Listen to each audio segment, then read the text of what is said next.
are coming in. But I think we'll go ahead and get started because we really want to honor your time.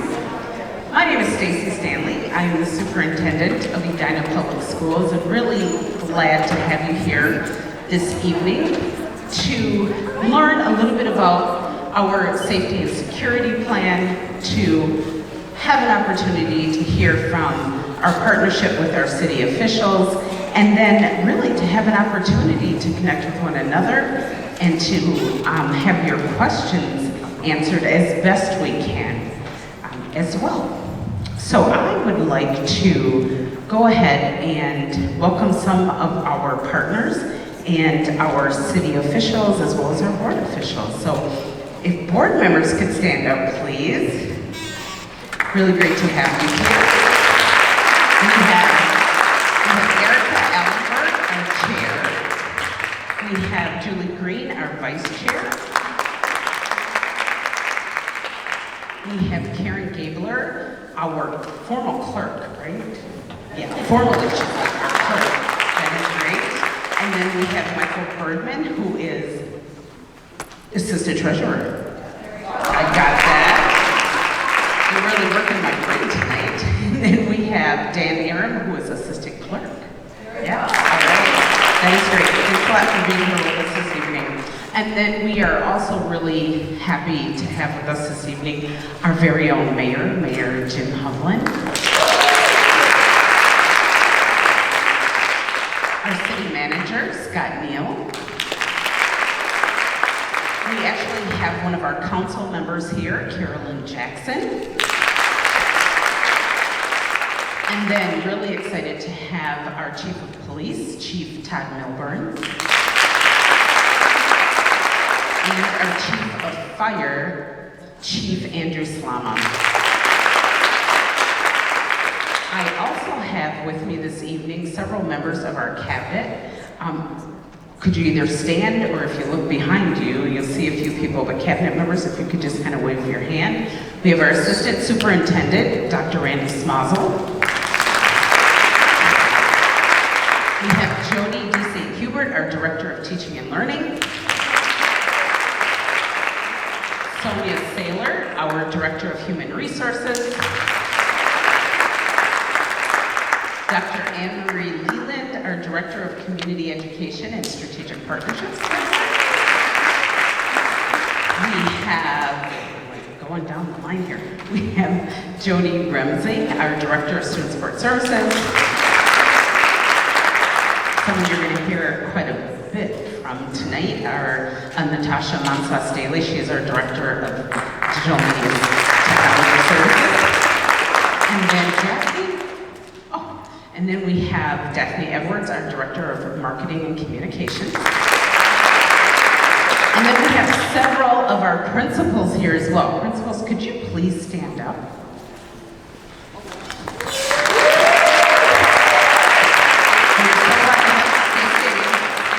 So we have our host this evening is interim principal Paul Paetzel here at the high school. We have Dr. Rickenberg. I always say Kara, yes, Rickenberg, from Highlands. And then we have Dr. Carrie Dahlquist.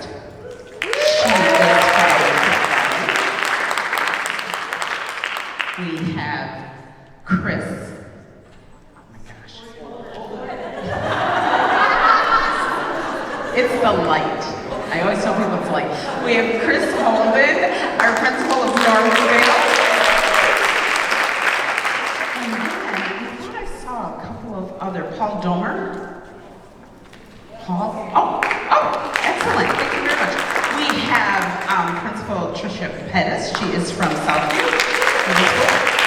We have Principal Patrick Bass, he is from Valley View Middle School. And then we actually have coordinators who did not stand up, but they oversee our early learning center. So Leah and Emily, could you please stand up? And Principal Paul Domer from Concord is here. All right. Now that I have sufficiently introduced everyone, Again, I want to thank you for coming out this evening. Our community has had some incidents that have just really left us unsettled and really shaken us to the core. And actually, every year I need to set goals. And my goals this year were actually around safety and security. And so I started working with Director Monsas Daly last spring, and she had put together an incredible plan that, quite honestly, you're going to learn, really helped us during these situations that occurred. Slow down, I'm a fast talker and we have interpreters. So, part of her plan that you're going to find out about was training that we actually had this summer that really prepared us to be able to handle those critical situations. Part of her plan also was to actually have a community meeting in the fall. We figured that we would have it in October, not September, to let everyone get settled in. And unfortunately, we had the critical incidents occur. But I'm very grateful for Director Monsas Daly and the work that she has done to really position our district in a way that allowed us to really move forward in a strong way around safety. So tonight, what is going to happen, you're going to hear from Director Monsas Daly. We're going to give you a chance to engage with one another, a chance to capture your questions. We are going to have our city partners come up and join us. We'll have a panel. And then again, you'll have an opportunity to have your questions answered. So, without further ado, I'm going to invite up Director Monsas Daly.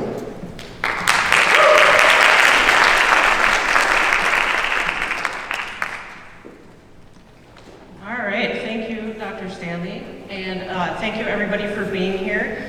We know that this was a quick turnaround, but as Dr. Stanley said, we actually did start thinking about this and putting this into action last spring. I have a lot of information that I'm going to go over, and as Dr. Stanley said, you'll also have time to engage in some conversation and ask some questions as we go through the event. So I will try to talk slowly so that everybody gets everything. Just give me a wave if I go too fast. How about that? That's slow. Got it. All right. So first and foremost, as we get started, I think it's really important to ground ourselves in the fact that Edina Public Schools is committed to the safety and security of all individuals on our campuses. Our students, our staff, volunteers, community members, it is something that we take very seriously and that we think is extremely important. We know that we cannot prevent all of serious events from happening. Things are going to happen, but what we can do is put in place best practices to increase our security posture. So one of the things you'll hear a lot from myself and from the panel is that we adopt a layered security approach. There is not just one thing that we're going to do to make our schools safe. And if there was, I can guarantee that every school district across the country would be doing it. So we know that we have to put multiple things in place. Those things like our controlled access in our doorways, making sure that our staff members are vigilant about who is in our buildings, making sure that we're practicing our emergency response protocols and procedures, and collaborating with our law enforcement and our community partners. And that is, I will say, I think the single most important thing that we're doing right now is the collaboration that we have with the City of Edina, with our police and fire. We are in constant conversation with them, and they are supporting our work and our efforts to make sure that our community, as well as our schools, are safe.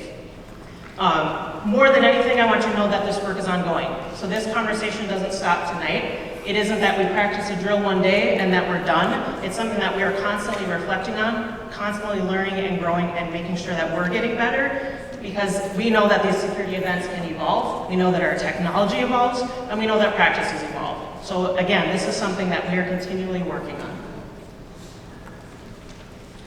So how do we do this, right? In order to do this, we need to put some people in place to help us make sure that our buildings are secure, to put these protocols and procedures in place. And we have two distinct groups of people that we work with on our security practices. We have our building emergency response team, And those are obviously the people within our buildings that are enacting our safety and security protocols on a day-to-day basis. And we have our district emergency response team, which is our district level team that's going to support and provide guidance, provide communication in the event of an incident.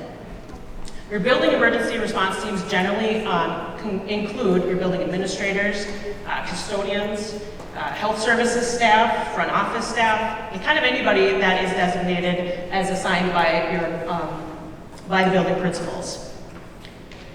Our district emergency response team is our superintendent, Dr. Stanley, and the superintendent's cabinet. So everybody on the superintendent's cabinet is part of the district emergency response team.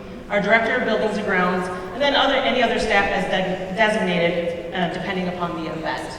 And those two teams work together in any sort of event, providing communication, staying in constant conversation and contact to make sure that we can support everyone throughout our Edina Public Schools community. As Dr. Stanley mentioned, last spring, we had the opportunity to partner with the I Love You Guys Foundation. This foundation, the I Love You Guys Foundation, was established in 2006 by Ellen and John Michael Keyes after a tragic event at Platte Canyon High School in Colorado.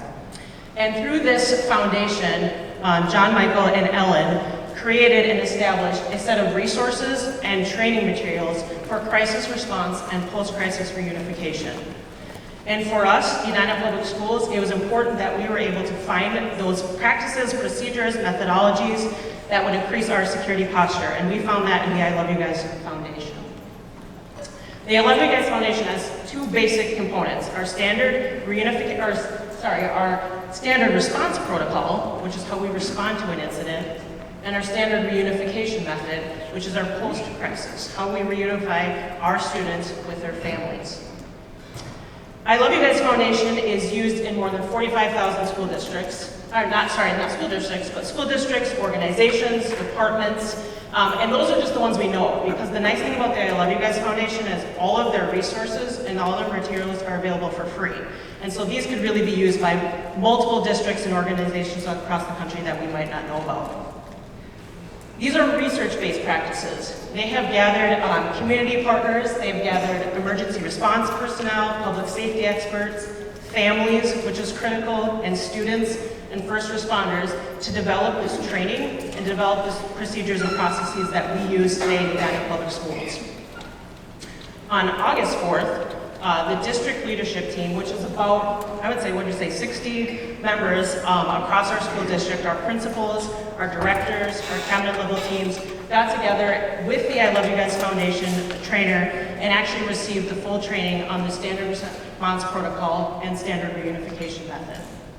And I think from that training came a lot of change, came a lot of reflection, and came a lot of learning from our district. We also have, since then, provided training for all of our staff. And we did this via our district mandated trainings and also our building trainings. Our building principals do a lot of work with their teams on training on the standard response protocol as well as the standard reunification method. So I want to go over a couple parts of this because I think that the most important thing about the I Love You Guys Foundation is the consistency of language. And so we have what we call our standard response protocol, otherwise known as our safe conditions. And some of these you have probably heard before, and some of these might be new. So I think it's important for all families to understand when their child comes home and they say that we were in a hold, what did that mean? What happened in the school building during that time? So I'm going to go through these just to give you an idea. And again, you'll have some time to kind of talk about some of this in a little bit. So the first safe condition we enact is a hold. And this generally occurs when we have, say, something like a medical situation. So in a hold, what we are asking our students to do is to remain in their room or classroom area. It could be a gymnasium, it could be the media center, and they're essentially clearing all hallways. Business will continue as usual, so the learning will still continue, with the exception really of that impacted area. And the reason that we're going into a hold is for a couple things. If you think of a medical situation, first and foremost, we want to make sure that the impacted individual has some privacy. We want to make sure that health services staff or emergency responders are able to get there and provide the support that is needed. And so when we enact a hold, like I said, it's generally a medical scenario, and we're asking everybody just to stay in their space until that area, that impacted area, can be cleared. The second safe condition we have is called secure. And this is a new one for us in terms of language. It's not new in the practices, but the language is new. And this is when we want everybody to get inside. We're going to lock the outside doors to our school, which are all generally locked except for that main door. And business continues as usual. We use this generally when there's a threat outside of our building. So for example, there is a police situation in the neighborhood. We just want to get everybody inside, off the playgrounds, out of any parking lots, and they're inside until that threat can be cleared. So that's when we're going to use a secure. The one you're probably most familiar with, of course, is a lockdown. In a lockdown situation, the doors are locked to our individual classrooms, the lights are turned off, and the students and staff are positioning themselves out of sight of an intruder.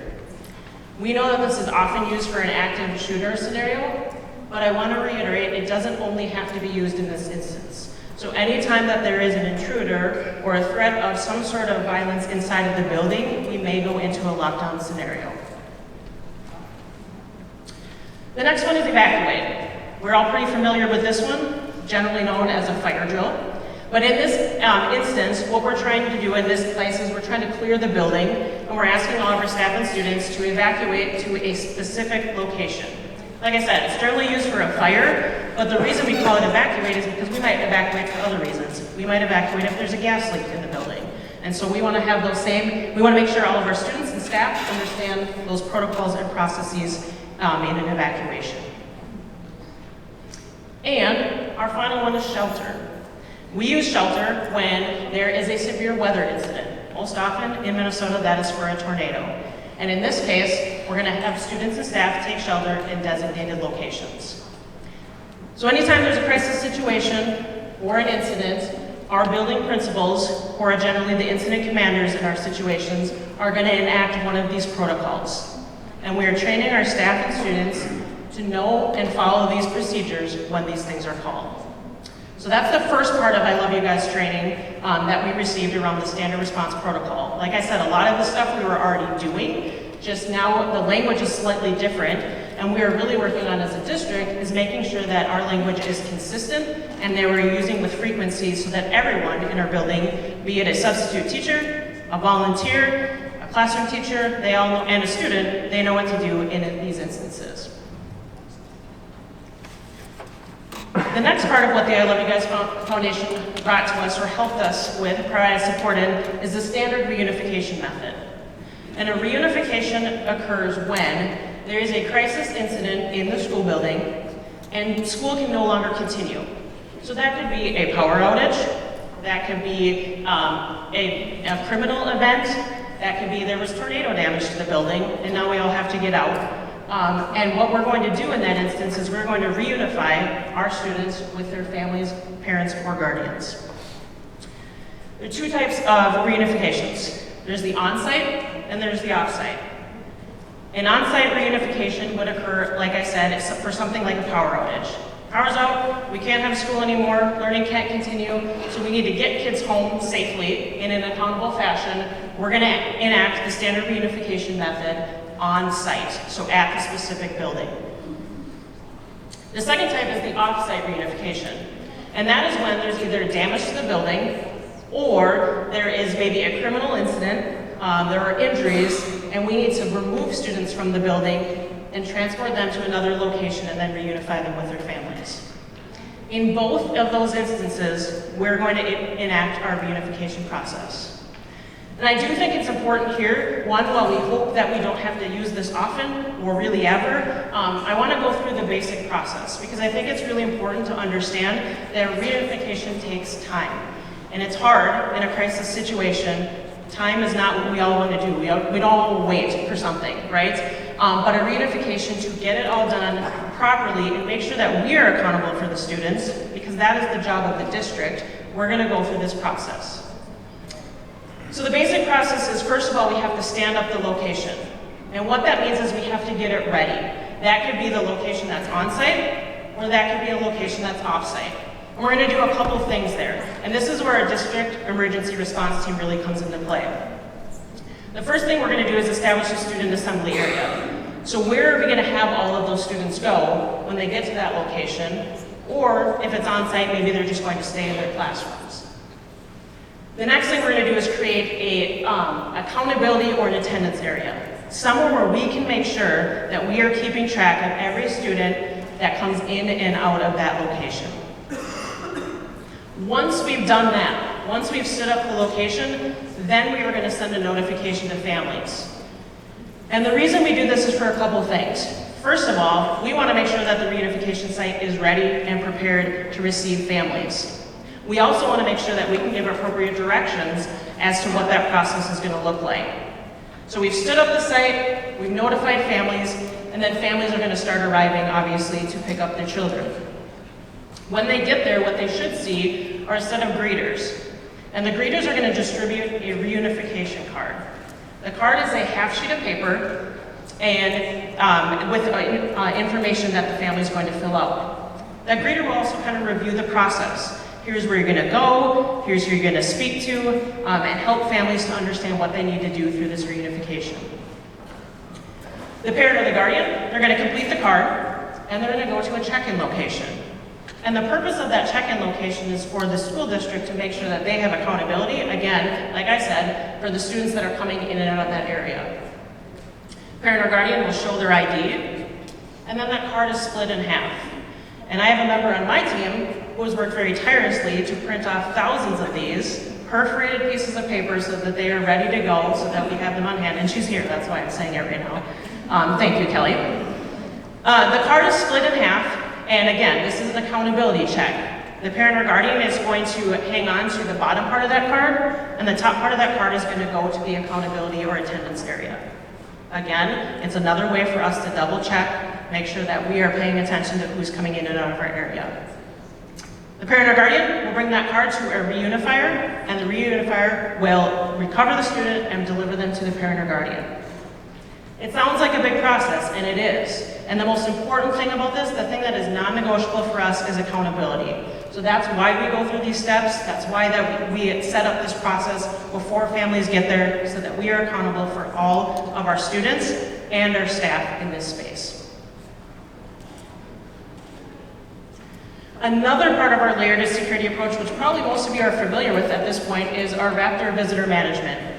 At the beginning of this year, the start of the school year, we rolled out Raptor in all of our district buildings. What Raptor does is it provides us a layer of security of who is coming into our buildings, so who has access to our buildings, and it provides us a quick reference of who's in our building during an incident or crisis. So say, for example, we've got 2 wonderful volunteers in our media center checking out books, and then we have an evacuation drill. We can look in Raptor, know those individuals are in our building, and we can make sure that we account for them and provide them the support to get out of the buildings in the appropriate fashion. What Raptor really does for us, besides those things, is it enables us to scan against the National Sex Offender Registry, as well as any custom flags and alerts that we have in Infinite Campus, our student information system.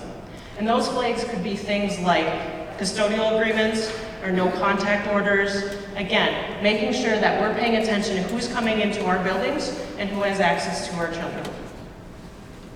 When a visitor comes into our building, they will show an ID that gets scanned into the system.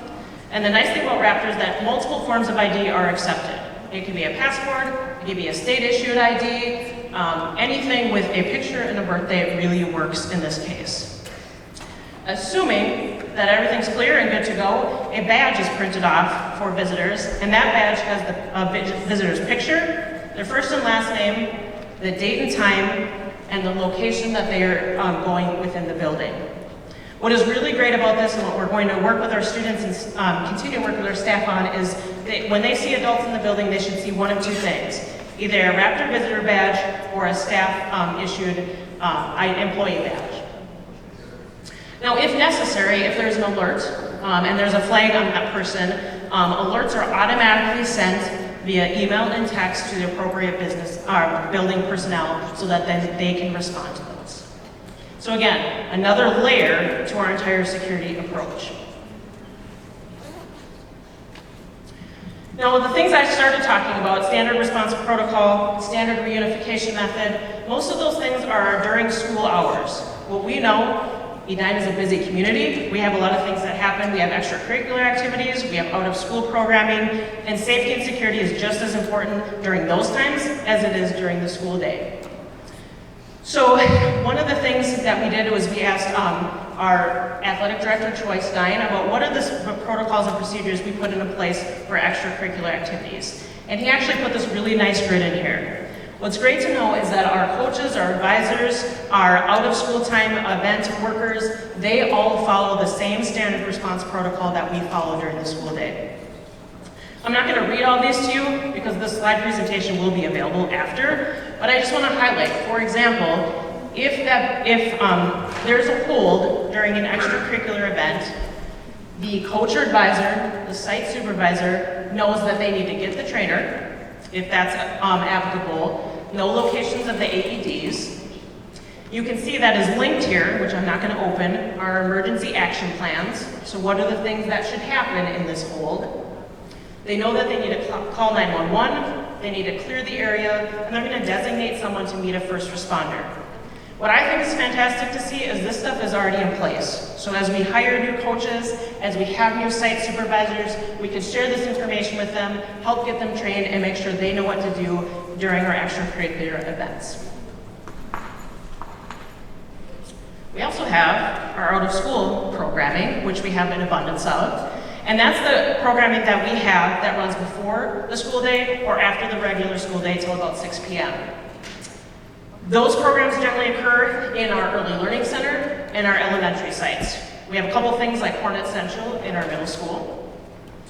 And they follow a standard process and procedure as well. At our early learning center, we use Raptor verification for any adult that is coming into the building. Even though they have adults coming in the building at all times of the day, they're still using the Raptor visitor management system. At our elementary sites during Enrichment and Kids Club, there are designated staff members that are there at the entrances when families come to pick up their children. The adults are there to greet them and to release students and make sure they're going to the appropriate parties. And what I think is really amazing, and I'm really appreciative of Dr. Anne-Marie Leland and the community ed staff, there she is back there, training on the standard response protocol is provided to all of our community education staff as well. And finally, some of the just additional things we are doing. So I already mentioned this before, and I don't know how many times I can say it, our partnership with the City of Edina, with our emergency response personnel and our community is super important. The nice thing about the police chief and the fire chief, we have had tabletop exercises with them, we have had meetings in the firehouse. They're always willing to come and support us in our safety and security efforts. You've probably heard a lot in the news about school resource officers. Edina Public Schools has school resource officers and will continue to have school resource officers in our buildings. We have a fantastic partnership with them. The relationships our school resource officers have built with our students is phenomenal. You know, as I already said, all of our buildings are locked throughout the school day with the exception of that main and front door. We have badge access and security access at all of our doors. We use Raptor Visitor Management, as I already mentioned. So that's one thing. I think the perimeter of our school building is just super important. And so we're constantly aware of and paying attention to what is happening around all of the doors and the access that people have into our buildings. Something that I have really enjoyed doing this year that I think has been super beneficial to our team are tabletop exercises. And tabletop exercises are those low-stakes exercises that we do. We put a scenario on the table, not literally, but we put something out there, and then we practice as a team how we would respond in an incident that is made up, right? And we use the protocols and procedures that we know. We ask ourselves questions, we reflect on, we think about our vulnerabilities and risks, and we do all of that before an actual incident occurs. As I mentioned, we have done one tabletop exercise with our emergency response personnel. We've done tabletop exercises with our district leadership teams. And I think that's something that we'll continue to do because, like I said, it allows us to figure out those vulnerabilities those gaps that we might have in our systems, as well as the things that are going well before an actual event occurs. We do, like all public schools, hold safety drills. We do 11 safety drills, 5 lockdown type drills, 5 evacuate drills, and 1 shelter, so a severe weather drill. We also do 1 enhanced drill. And by enhanced drill, that doesn't mean that we're doing anything crazy and we're not trying to create trauma, but we might do a drill during passing time at the high school. If you've ever been in the high school during passing time, there's a lot happening. We might do a drill when there's students out on the playground, trying to figure out those different scenarios that we can practice and make sure everybody knows how to respond regardless of the event or situation.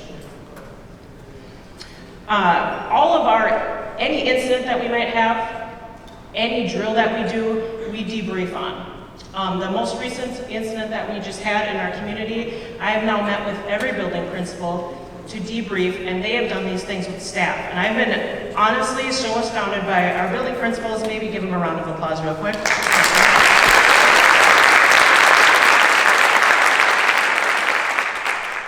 Our building principals this year have done such a phenomenal job of taking security and safety practices to the next level. There's been a lot of reflection, a lot of conversation, and a lot of changes to our practices to continue. Like I said, it's ongoing, so we need to continue to get better, and that's what our building principals are doing.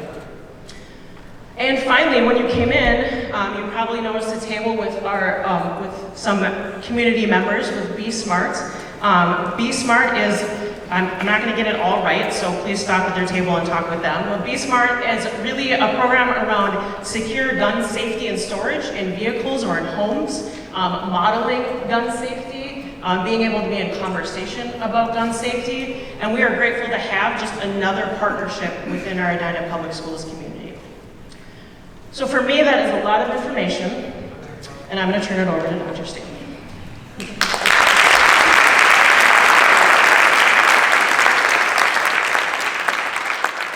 Thank you, Natasha. You can see why we are so impressed and why she oversees our safety and security. Another round of applause. So, that is a lot of information. Again, these are processes that we've been putting in place since last spring that we knew we needed to have in place to make certain that we were shoring up our security efforts. So we want to give you a chance to just turn and talk with a neighbor about everything that you have heard.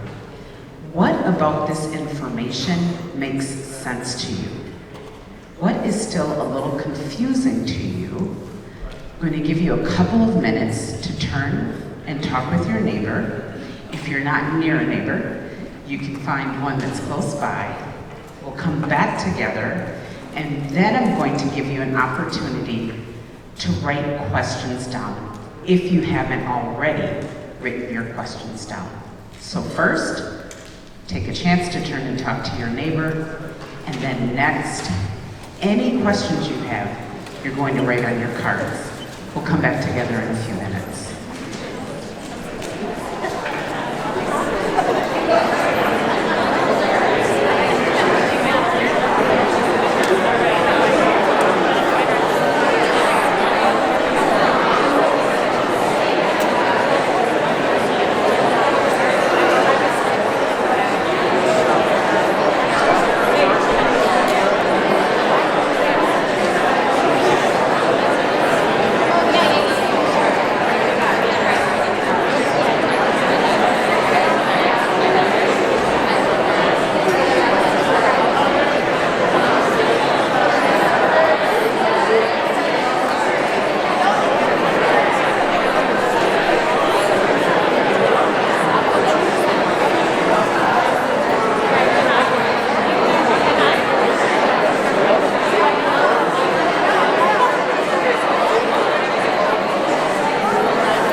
going to invite you to come back in 5, 4,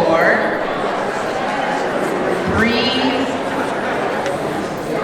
2, and 1. That's pretty impressive. It doesn't completely always happen that way when we're working with our kiddos, but you did come back. Thank you so much.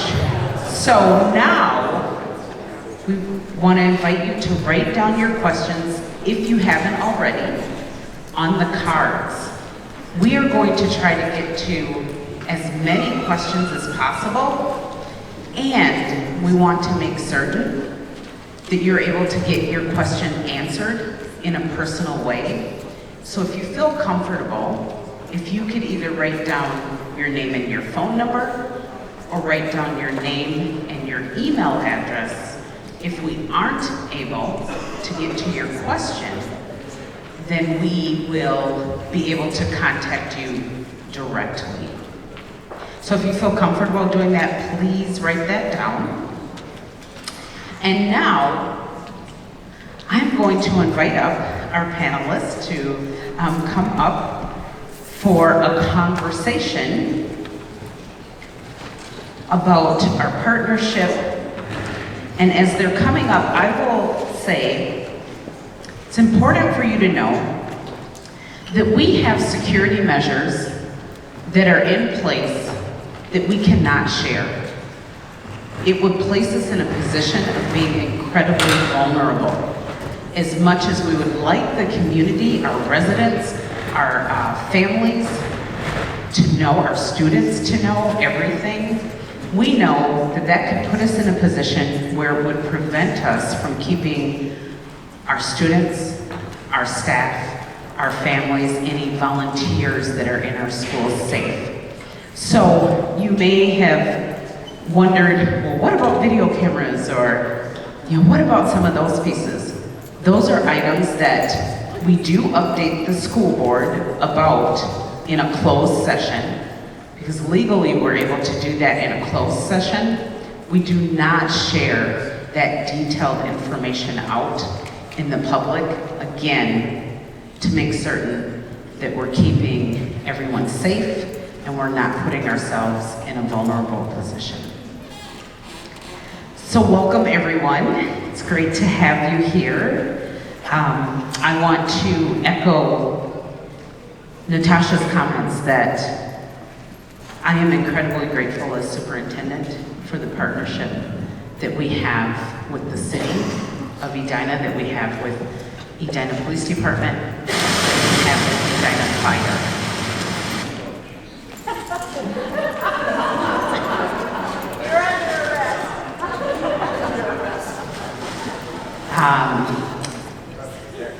I am so proud as I get together with other superintendents, and we come together a few times a month to talk about pressing issues. And I have been so proud and honored to be able to say that our SROs have been in our buildings and with us since the start of the school year. When I had a conversation with Scott and with Chief Milburn, there was never a question whether or not our SROs would be in our buildings to help protect our kids, to help make sure that we had safe spaces. They were willing to be partners from the very onset, and I am grateful for that. Natasha had mentioned that we actually come together a few times a year, and we do tabletops together. I know that Mayor is really involved in that, and I thought we could start, Mayor, by you just sharing your work as an advocate for our city, as an advocate for our schools, in making certain that we have resources and we're working to make sure that we're a safe community. Thank you for that. This town functions as well as it does because of the relationship between the school district and the city.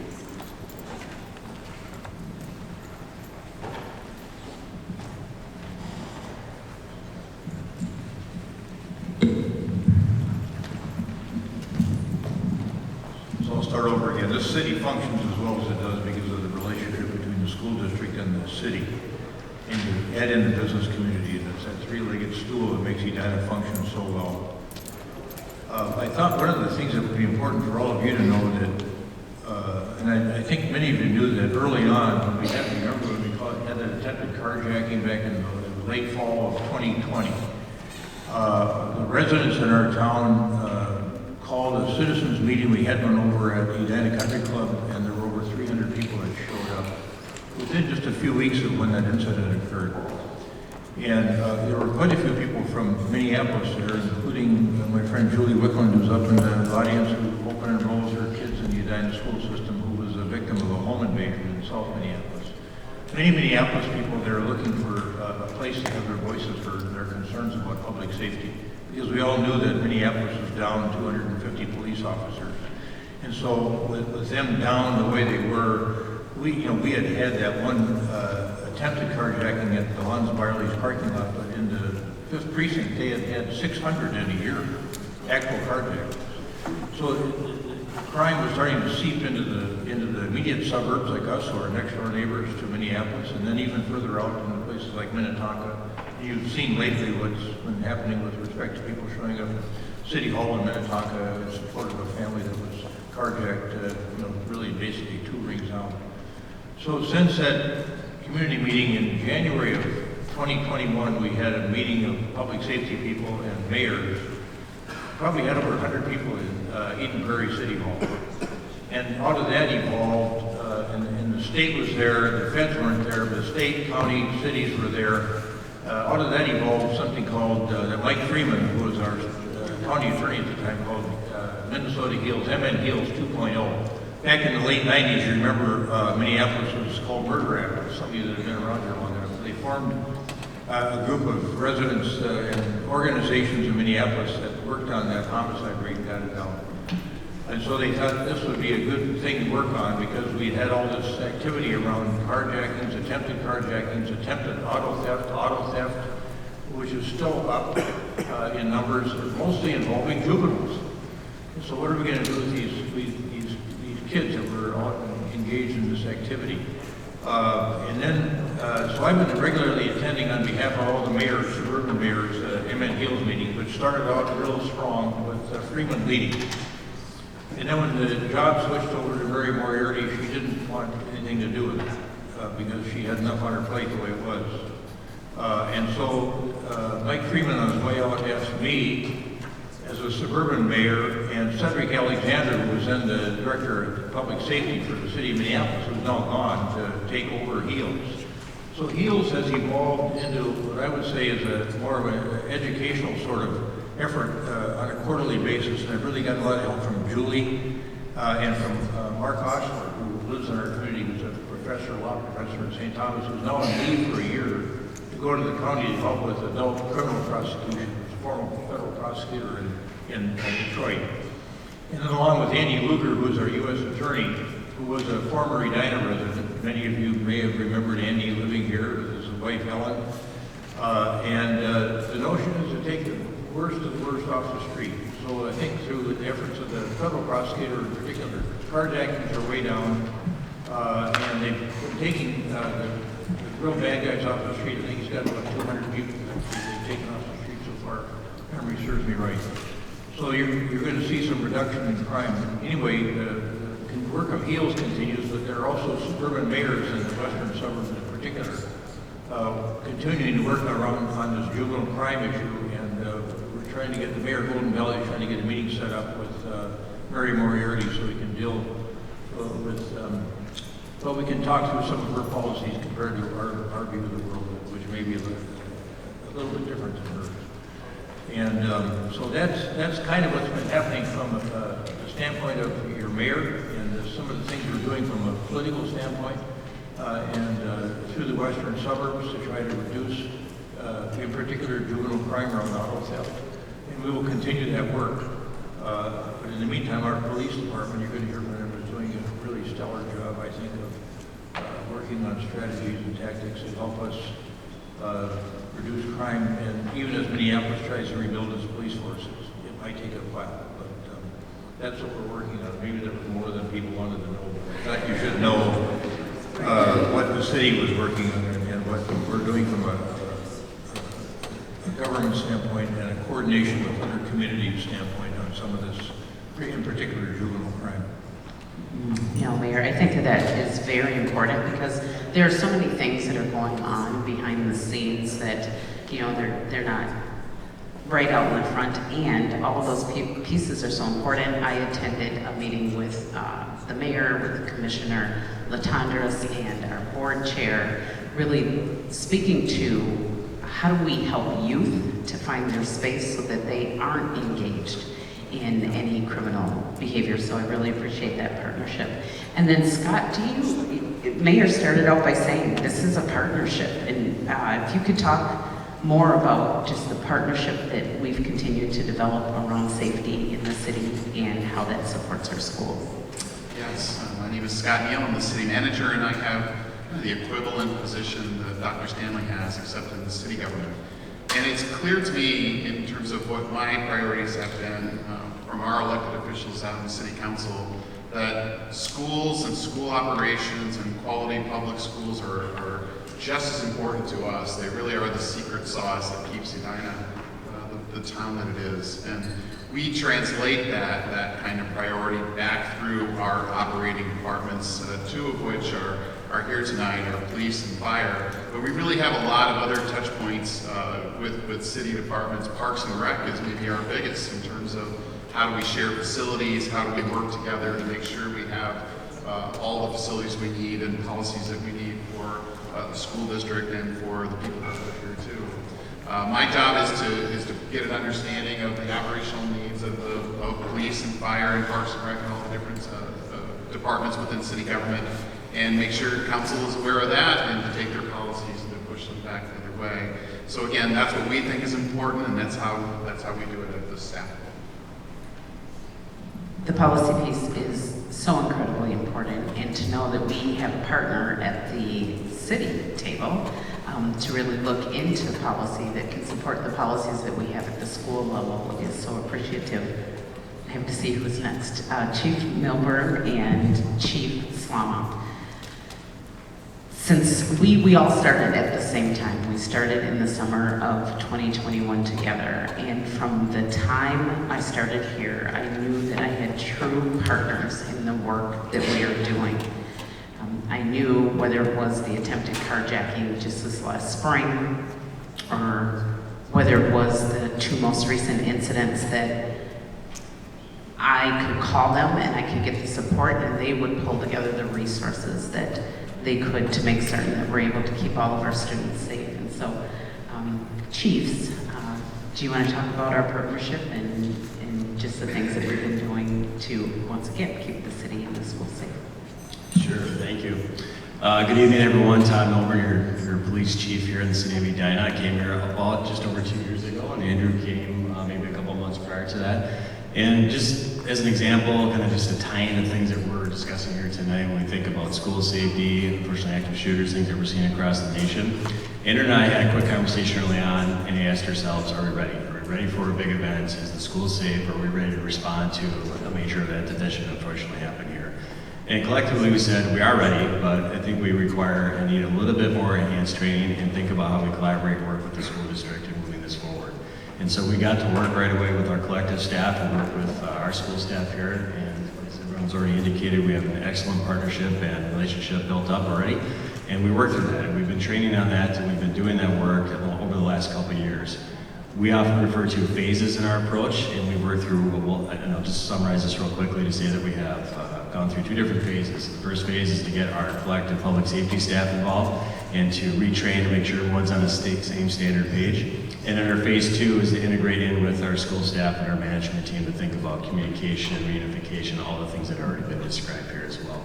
So when you think about, is the response good here in Edina? Are we going to be able to handle anything? The answer is absolutely unequivocally yes. We are absolutely prepared to handle anything that comes our way here from a public safety standpoint. So I need everyone to have that confidence walking down here tonight. School resource officers, just to tie into that a little bit too, yes, absolutely. We knew right away that we wanted to keep our SROs in place. A lot of that has to do with our SROs. We have really good SROs here. We always had really good SROs, but our current SROs, when we talked to them, we engaged them about the new law and the way things have changed, are they okay being here? And they unequivocally said, yes, we're fine with it, we know how to handle it, we're going to make some adjustments in how we handle things, and it's totally fine. And so they bought in right away, and they're super supportive of where we're at today too. So that's a big key piece component to this. And then lastly, I'll share an example of some really good work here that's happened recently as well. Think back to the football game, homecoming last year. We had some skirmishes and fights, unfortunately, so we came together. We talked about how to prepare for the next event and make sure that we're planning well and that we have a good safety plan in place. And this year we did that. We worked with the school district. We had our police officers and fire staff come together and talk about how can we improve security enhancements and procedures, how can we take it differently. We brought in elders from the Somali community because there's some really good relationships with our mosque in Bloomington, for example. And just brought in some different creative opportunities here to make sure that our kids are busy and that that's not gonna lead to any kind of violence here. And so, as you all know, that we had a really successful homecoming football game this year as well.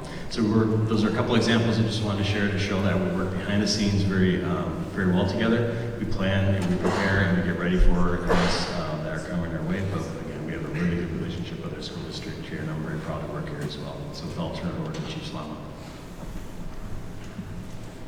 Good evening, everyone. I'm Andrew Slama, Fire Chief for City of Edina.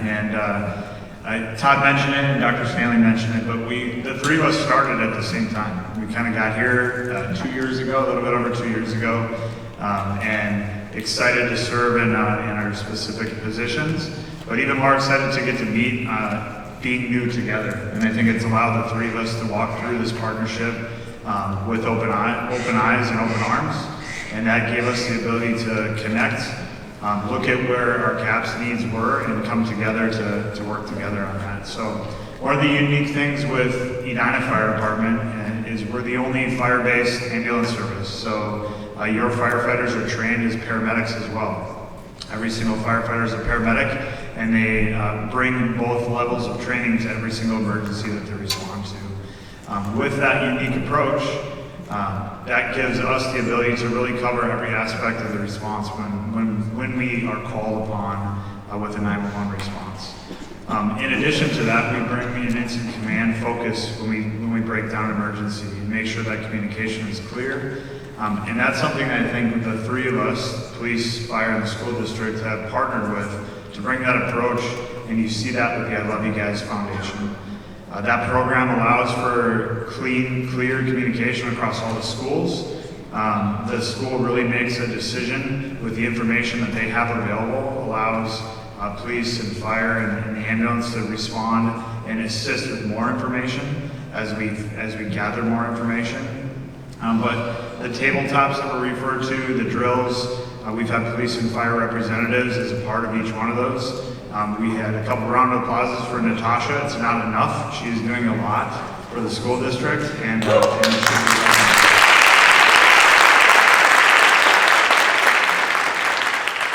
So with that, we feel really strongly about these partnerships, and I think as we look through different incidents throughout the country, we see that's what makes an incident work well.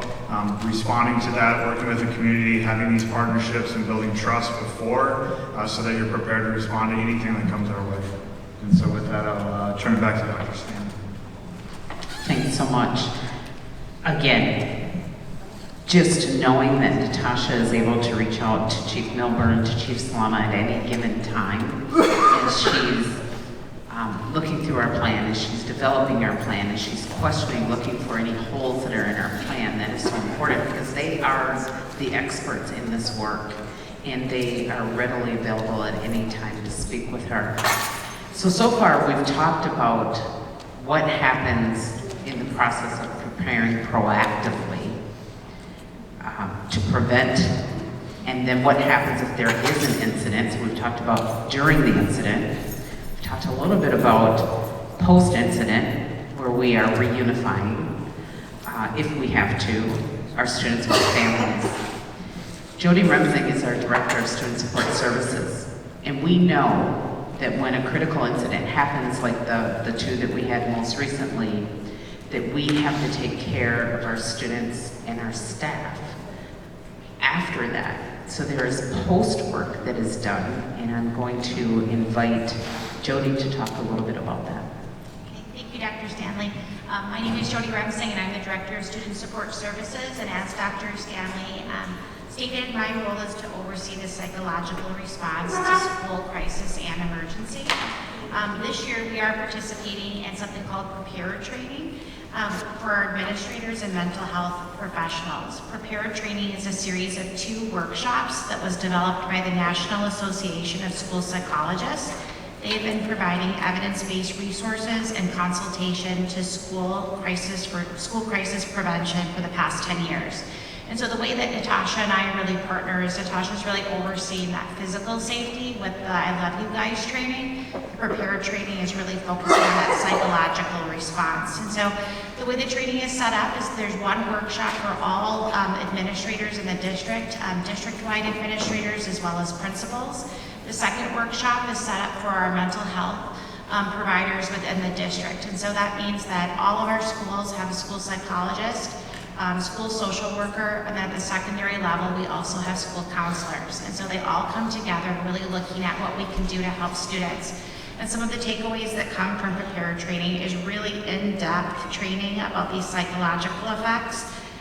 What they're able to do is recognize the difference between common crisis reactions and true mental illness, recognizing risk factors and to predict psychological trauma, identifying the warning signs that might indicate psychological trauma, and then placing mental health crisis interventions together in a multi-tiered continuum, which ranges from the least restrictive interventions to the most restrictive. And then we also match the degree of psychological trauma risk to the appropriate school intervention so that we can make sure that our students are getting the help they need. There's resources that come out through Prepare Training, things like sharing the right amount of information with children throughout, whether we're having a secure situation or they're being held in their classroom, just so students have that information. Knowing things like this is a drill, we don't have to be scared right now. Checking in with those students and really keeping them up to date with what's happening so that when we're holding these, we're making sure that we're not harming our students and we're really tuned in to how the student is responding. Thank you, Jody. When we send out messages after a critical incident and we send out the resources to families to give you some resources to speak with your children to help them as they are processing an incident that has happened, that information is being captured by Jody, and we are so grateful for her and the work that she does with her social workers and with the school psychologists to make certain that our students have that opportunity to recover. Kids are exposed to things that I know personally I was never exposed to in school, and that aftercare is incredibly important. And so really grateful for Jody. So Natasha shared lots of information with you, but Natasha, I wondered if you could talk about the process that you go through to be able to pull together the tabletops that we're doing. What resources are you using? How are you partnering with the city? Yeah, for sure. I think one of the things that we know about school safety is there's just a wealth of information out there right now. And so certainly part of the work is to partner with, I actually asked Chief Slama, I don't know, a few months ago for some training resources, and he provided them to me right away. And so creating those partnerships, obviously, with our city and emergency personnel, and then using the resources from something like the I Love You Guys Foundation allows us to create those tabletop exercises. Again, so like I said before, we can practice in a low stakes environment and look at those vulnerabilities and risks and really assess what we're doing in our next steps. Thank you so much. And then Daphne Edwards, so when you're getting those communication, whether it's the phone calls, whether it's the communication coming out, that is Daphne is our chief officer for marketing and communication. And so Daphne, do you want to talk about, the things that we can publicly, Sure. and especially how we're working with the city in collaboration to get those communications out? Sure. Hello, everyone. Again, my name is Daphne Edwards. I'm the Director of Marketing and Communications. And my team is responsible for the notices that you are receiving when there's a significant event and communication is going across the district. In that case, I work very closely, or a member of my team works very closely with the DIRT team, specifically with Dr. Stanley, and most definitely with our police department. Our approach to communication in an event is to get out as much information as we can, that's as quickly as we can, and of course, that's completely accurate. I really do hope everyone understands that that is our approach. Our approach is to be transparent, and our approach is to be quick. I imagine it doesn't always feel that way, and we're learning from each incident ways that we can do those things faster and better. We work very closely with the police department. We may find out from the police department about an event. When they're brought in, we're touching base with them to understand as much as we can. At the beginning of an event, we may not know all the details, and all we might be able to share at that point is that we know that something is happening and that one of our standard response protocols has been enacted. We want you to at least know that much, as we're waiting to receive more information as well. As we have information, as we can collect more information, we will share it.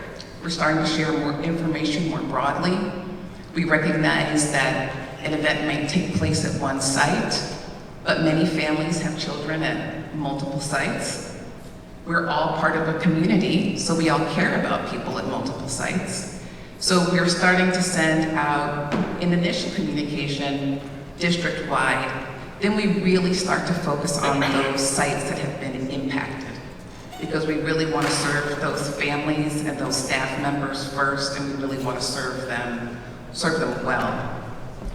There are instances where we share as much as we possibly can that's legal and that's not going to impede an investigation. We want every member of our community to be safe, and we want every wrongdoer to be apprehended.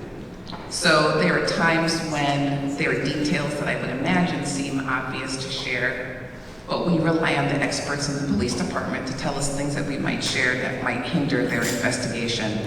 We absolutely don't want to do that. So again, our approach is to be as transparent as we can, to be as quick as we can, getting word out to our families and staff, and to be as accurate as possible. Thank you for that, Daphne. Daphne started with us just over a year ago, and her work to build partnerships and relationships with the communications team that is part of the police department, fire department, has just been so appreciated. You can imagine when I receive a call at 10:30 at night from Chief, like I did a couple of weeks ago, the first person that I'm calling is Daphne. And that's because I know that we have to start to prepare to send out some communication. Again, we have to wait until we have the solid communication. We do not want to get out in front of the police department.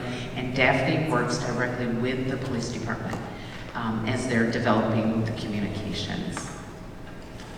So before we move into answering the attendees' questions, I'm wondering if there's anything else that has come to mind for anyone that they would like to share.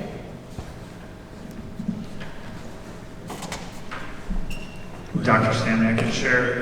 One of the things that I did mention as we were going through it, I think I'd recommend all of you to look up the I Love You Guys Foundation. I think it's a great foundation that was started for the right purpose, where a critical incident, a crisis took place, and the family that Natasha mentioned realized that there was not resources for schools.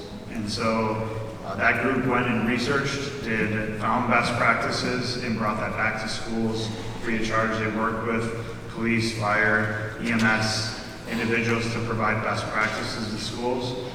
That standard response protocol came out of that, and it continues to be developed and re-energized.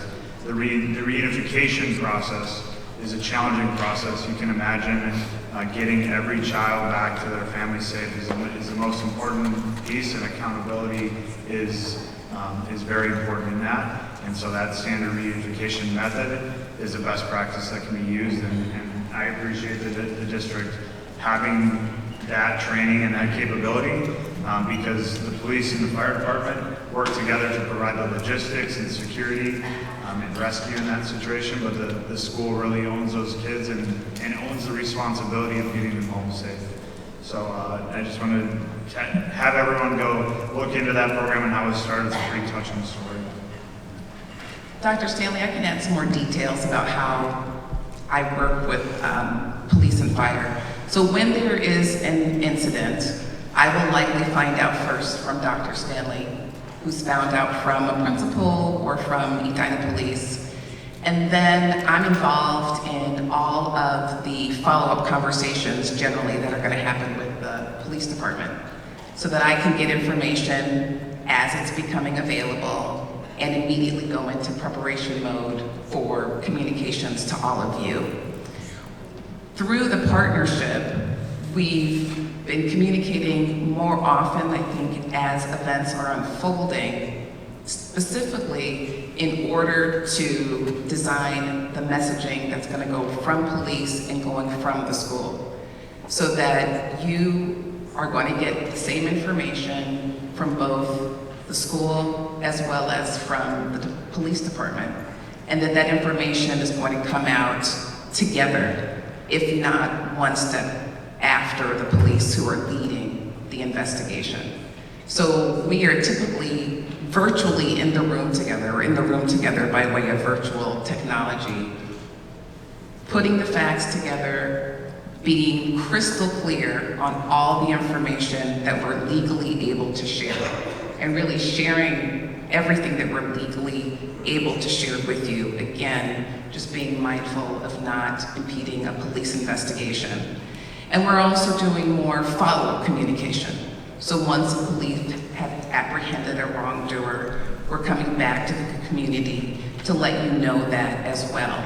And then sharing as many facts as we can that really pertain directly to the community. So we're working hand in hand. It's virtual, but we're essentially side by side. I work closely with my communications counterpart at the police department, as well as Lieutenant Vinny, who is the public information officer for police. I just want to give out a couple of compliments. I was thinking about it as folks were talking. A couple of weeks ago, Dr. Stanley and I were in the same car in the homecoming parade, and as we went down that parade route down Wooddale, west on 58th, there were so many adults in the crowd that were shouting out to Dr. Stanley, thanks for what you're doing, and thanks to the team, I think is what they were saying, really, thanks to the school district. And it all, of course, begins with leadership at the school board level. So all of these things that you've heard about tonight have to be blessed by your school board. And these thoughtful people that serve our community, that are part of our committee on the school board, deserve some real credit for everything that's taking place here too. So let's not forget about those local elected officials that serve you so well. Then the other thing I wanted to comment on related to those two incidents that we've experienced that are school related. I want to give a shout out to our own police department that within 24 hours, with people working all night long to solve these situations have. Also with respect to the 17-year-old that Brandy met in front of the high school so everybody could see where he was, and decided to put it on Instagram, and then those two little girls from Bloomington, 10 and 11 or whatever they were, years of age, who decided to make a threat against the Normandale French immersion program. Both those things were quickly resolved and solved by our police department in conjunction working with the school district. So, again, a great example of how that partnership works between the city and the school district.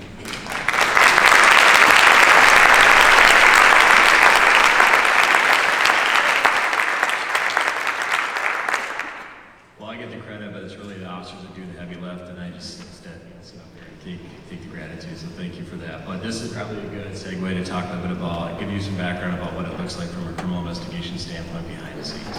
And so we know when we have threats that come in or reported to us, real or fake or just however that's perceived, our officers go into action and we know we're on a timer. I'm on a timer, and I've dealt with this a number of times over the course of my career, particularly with school districts and students and parents who are obviously rightfully so very concerned that we're a 24/7 operation, so we'll go on a timer and we will work these things overnight, and we will get detectives in and we will follow the leads to wherever that might take us. And that gets into search warrants, that gets into cell phone data, that gets into putting officers in positions if we have somebody identified. And so those are the things that happen overnight to prepare ourselves for the next day to get into the communication pieces as well.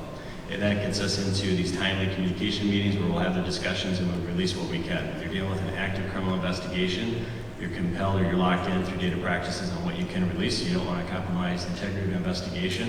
So you want to, and you have to be strategic about the right information that gets out to people so that they're aware of what's going on, they have certain preliminary facts, and they understand kind of the next moves.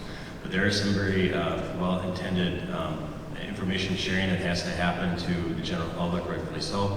But there's also this opportunity that we don't want to pass up to compromise the case investigation.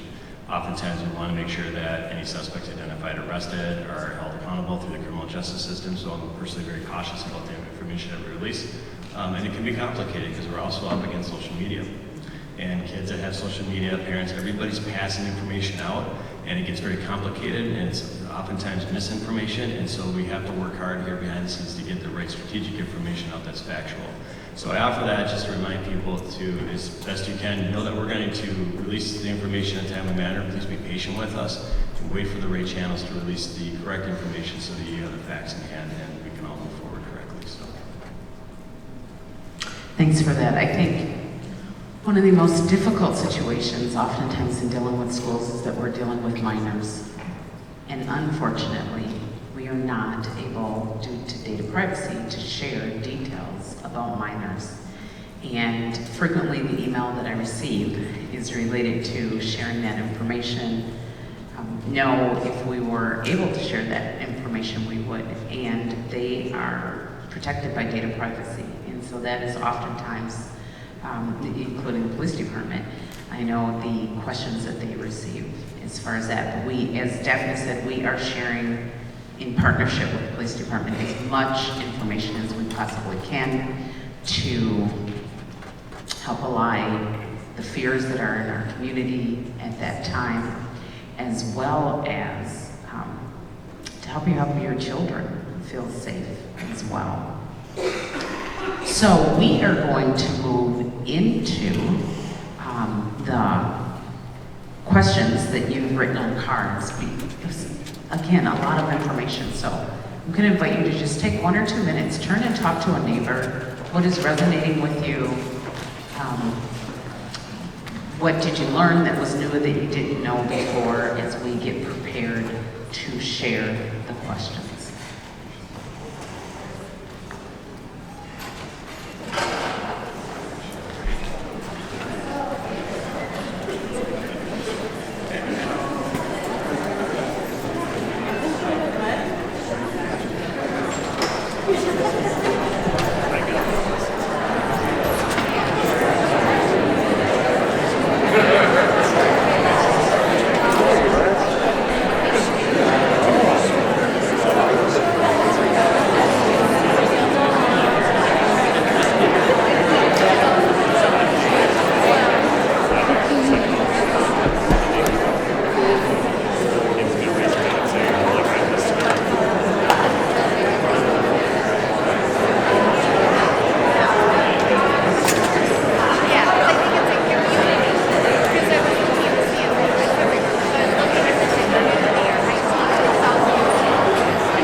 right.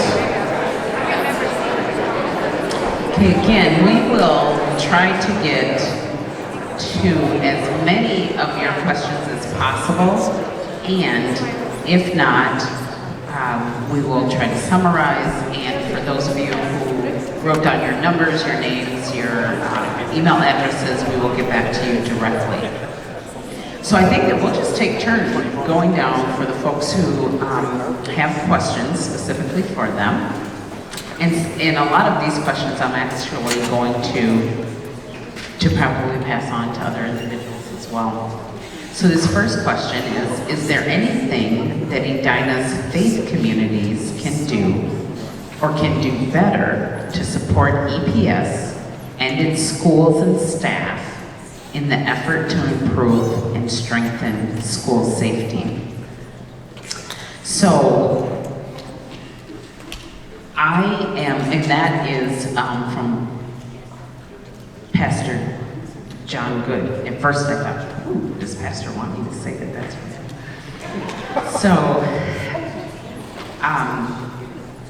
I have been very blessed and fortunate to be introduced to Pastor Good's community. I'm really working with their youth pastors. And what I appreciate is that I'm able to reach out to the youth pastors whenever I hear something that's going on in the community, so that we can work to wrap around students. Edina's mission speaks to the whole child. We look for certain academics.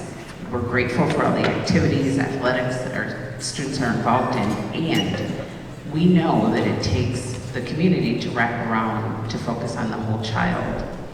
And so there are times where I have actually gone to youth pastor and shared some of the things that I'm hearing about, and they are willing to do mini lessons and things like that within the community. We've had outreach from our mosques, from our imams, to say, you know, we really want to be there to stand alongside of you and to partner with you in the needs of our students. We think that that is incredibly important. A couple of years ago, when we had the anti-Semitic video that went out, we actually were able to partner with local synagogues to inform us about best practices. What did we need to do that was culturally responsive to make certain that we were serving our Jewish community, our Jewish students, and doing that in a culturally responsive manner. I am always a person that I believe in volunteerism.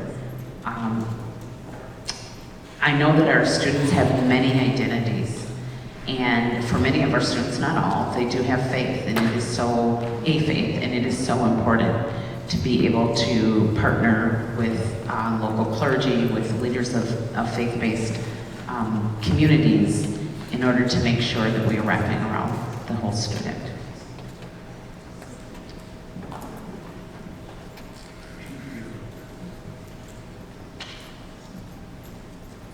Sorry, I have a pile of stuff here. All right, you want to make these questions and answer? Okay. First one, thank you, SROs. That's just a quick note, so we appreciate that. The next one I have here is what is happening to the 17-year-olds that threaten EPS and the 10 and 11-year-old in those two different cases. The 17-year-old was arrested for that, and in that case was presented to the county attorney's office for charging. We don't track and follow the back end of that, so I can't speak to what the disposition of that is. I can only share with you from our standpoint, we do the best job in the world to prepare the case and get all the relevant information to the county attorney, and they make those decisions along with the court process on how that should be disciplined out on the back end. 10 and 11-year-old, you really need to be 12-year-old to commit a crime. That case has been presented to the county attorney's office as well. I don't know where that's at right now because it takes some time to make some decisions around that. We're dealing with really young kids here. Likely the outcome of that could be diversion, certainly some resources, counseling, things like that, but there'll be some, I believe, some accountability on the back end of that as well. It's pretty shocking for parents when we have police officers show up to your house and we have strong conversations about things that we're seeing out there. So we're helpful in that space as well. The next one I have is, aren't we asking too much of teachers and officers to be security guards in addition to their day jobs? And then why not armed guards? What I can speak to is, let's go back to the school resource. Let's talk about the communication and the workflow that we have in here. I think the answer to that question from our standpoint is no. The value of the school resource officers is important and it's strategic, right? So our school resource officers inside of the school are primary point of contact. And so if we have an event that happens, we have a threat, or we have some kind of an issue that happens live, they have access to their radios. And the radios is the fastest, quickest communication to get all the resources in. So when we talk about the response models and all the things that can come in, that happens within seconds. When you think about somebody has to call 911, there's a delay. It can take a minute or two to kind of get that going. So when we have access to those radios and all police and firefighters on duty are listening to that live information as it comes in, it's a great resource at the very front end of an event that gets everything into motion. Those school resource officers are trained. This is what they do. Their specialty, the specialty function is to work within the school. They're not pulled out to do patrol work. They're there every day, throughout the day, to do a couple different things. Work with the safety and the security with the school staff here on site. They are also here in place to build the relationships. We don't often talk about that. In law enforcement, we've had a lot of difficulties, say, in the last 5 years, just with relationship building and lack of trust. And quite honestly, they're in the schools to also work on that and build the relationships and build the trust between our youth. We really have to target our youth and get that back in line, and that's a heavy lift for the next 5 years. And selfishly, I'm also looking for future police officers. And so I like to have my school resource officers engaging with their youth and then getting them to understand the value and the importance of having strong people in law enforcement as well. So it's a multifaceted approach in terms of why we have school resource officers in place, and they provide that function as well. Why, to the second part of the question, why not armed guards? That's a question I can't answer. That's for the school district to answer. I defer to that. The next question I have is, what do we do if a... My question, why not armed guards? The role of physical security is inherently different from law enforcement. You have to have constant vigilance and constant situational awareness of the threats that are coming in. I had personal experience with that, doing that for a year in Israel during the second dot. So I have some experience of that. And respectively, like SRO, it's a full-time job just to be constantly vigilant for external threats. So why not extra security? So, I can speak to that, Chief. First of all, our SROs are armed, and so that is important to have that in our schools. You know, honestly, there's a lot of debate about that, right? Whether or not we should have armed security officers, whether or not teachers should be armed. There is research that shows that that may be a benefit. There's research, quite a bit of research, that shows that that is a disadvantage. Job description is security. Yep, I understand what you're saying. And that's what I'm referring to as well. There's research that says having individuals in the school who are armed, their security, they're not SROs, can be detrimental to children's psychological safety. And there's research that says that it can be supportive. That is not something that we have looked into including in our security plan at this time. Doesn't mean that we wouldn't look at it later, but that is not something that we've looked into including at this time.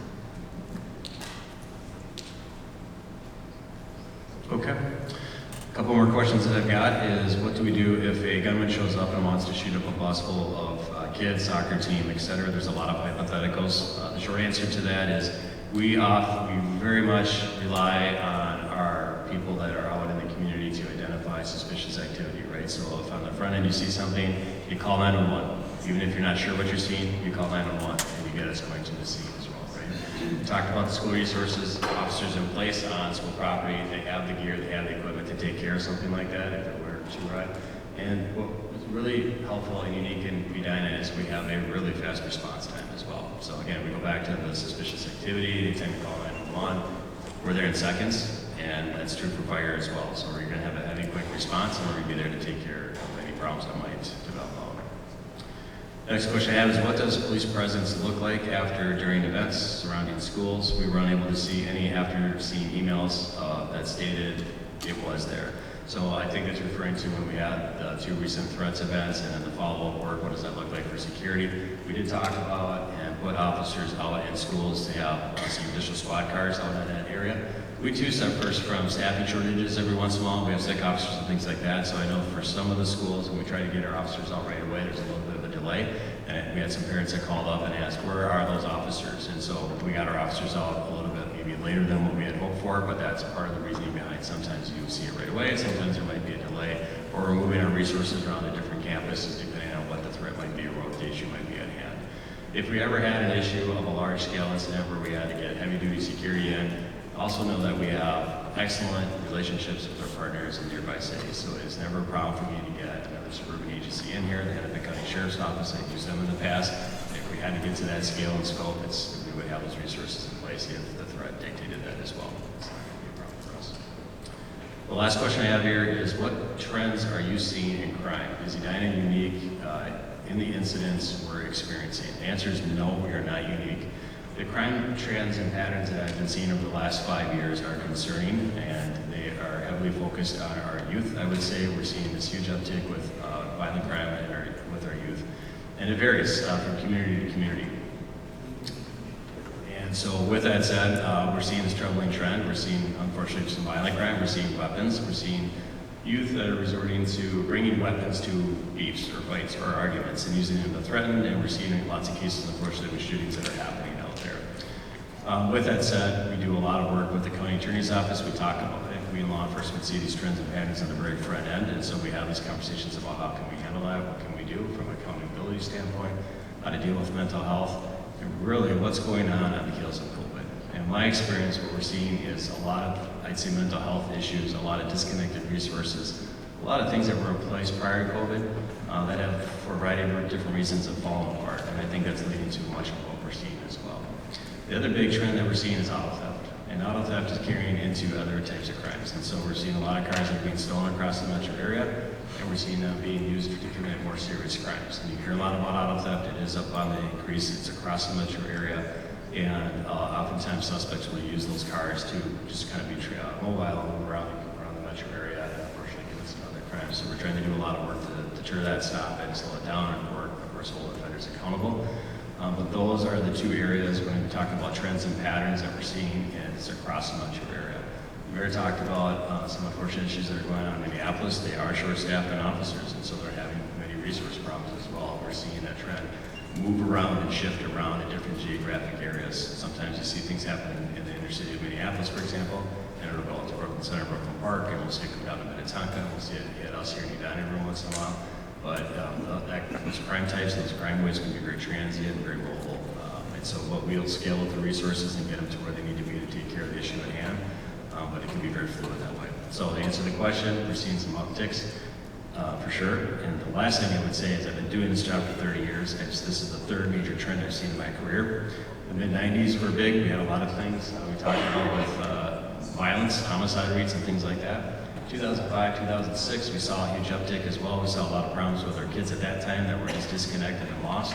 Things went down, and right now we're in the middle of that third trend, similar to that as well. So we point that out to say, I'm very optimistic, better days ahead. We just have to come together and think about how we can get kids busy and get those resources back in line, and that'll help us all. And I'm very optimistic that we'll be able to get this trend back down. May I say something? When I was 4 years old, my 6-year-old sister came home memorizing a poem, and I learned the poem too. The policeman dressed in blue, he's a friend to me and you. Busy streets he helps us cross, he takes us home when we get lost. We have to respect our police officers and teach that to our children. Thank you.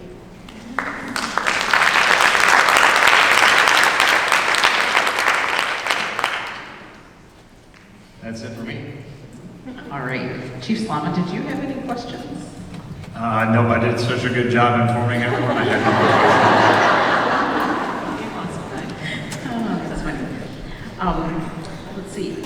Natasha, this is a question that came to me, and I'm going to go ahead and ask you this one real quickly.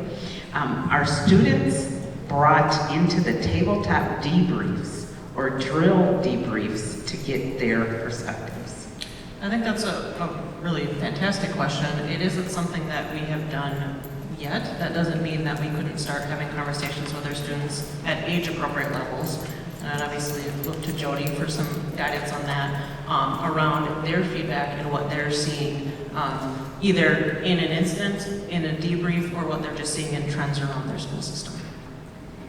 Yeah, really getting their voice engaged in the processes we use when we have to respond.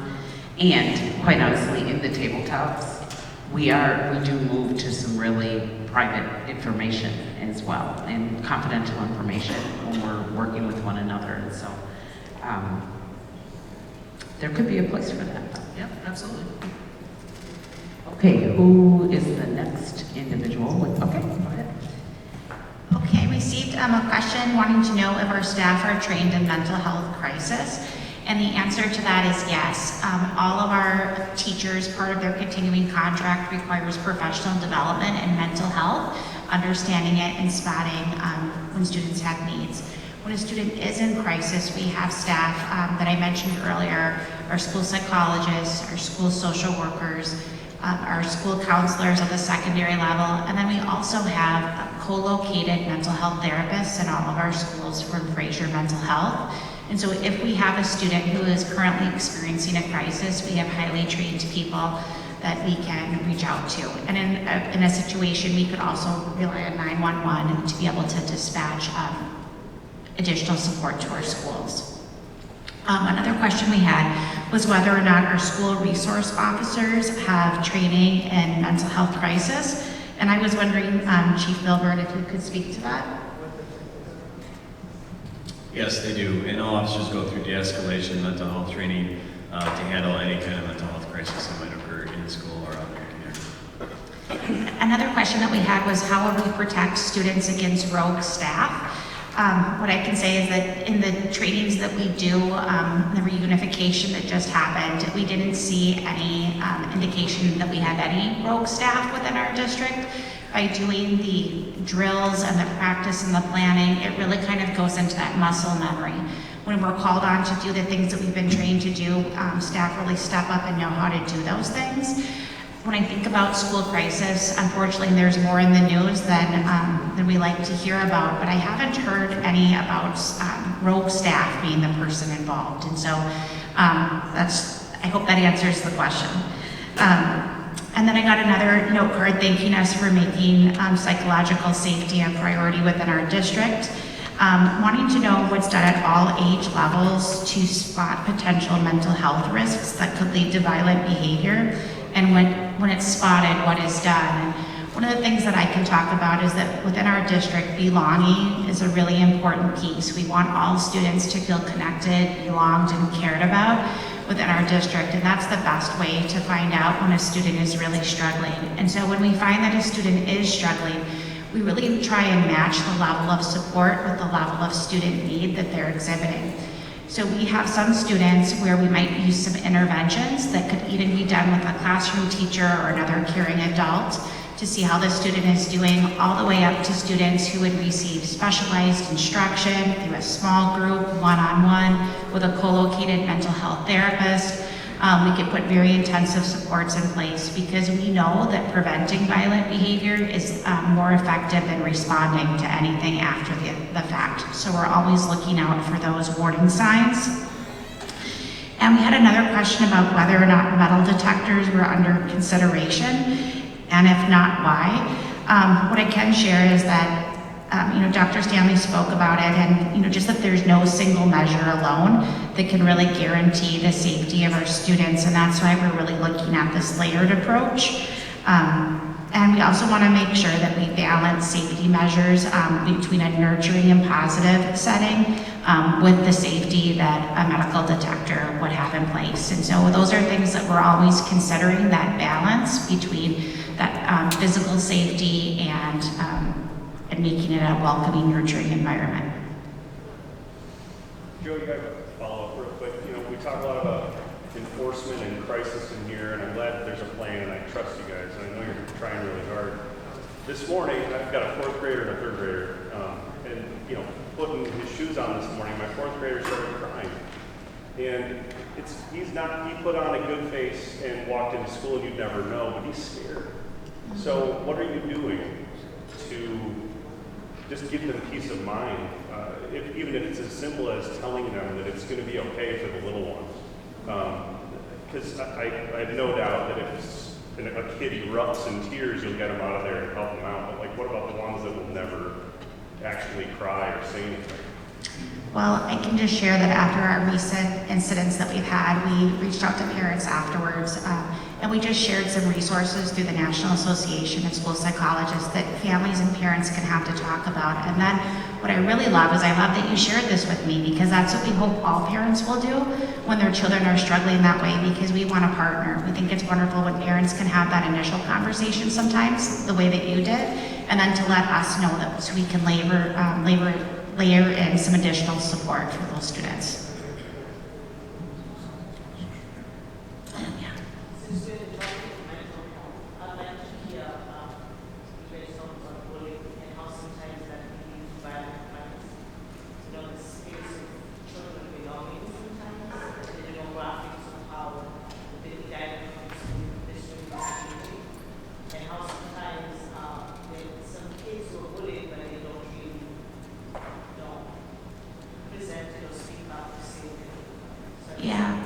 So I'm glad you brought up bullying, because it's a really serious thing that happens to kids. It's really painful, and we want to be on top of that. And so within our district, what we do have is we have a policy around bullying.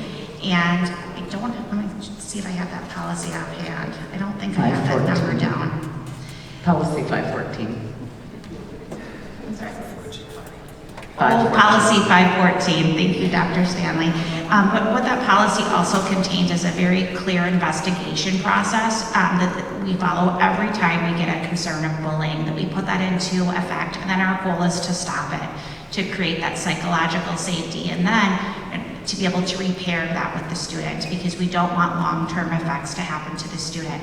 And then the student who was the bully will often have interventions for that student, so that that student can learn healthier ways to handle whatever stress or attention that they're seeking, so that they don't have to be a bully anymore. And so we really work with the victim and the bully both. What do you do when that doesn't work?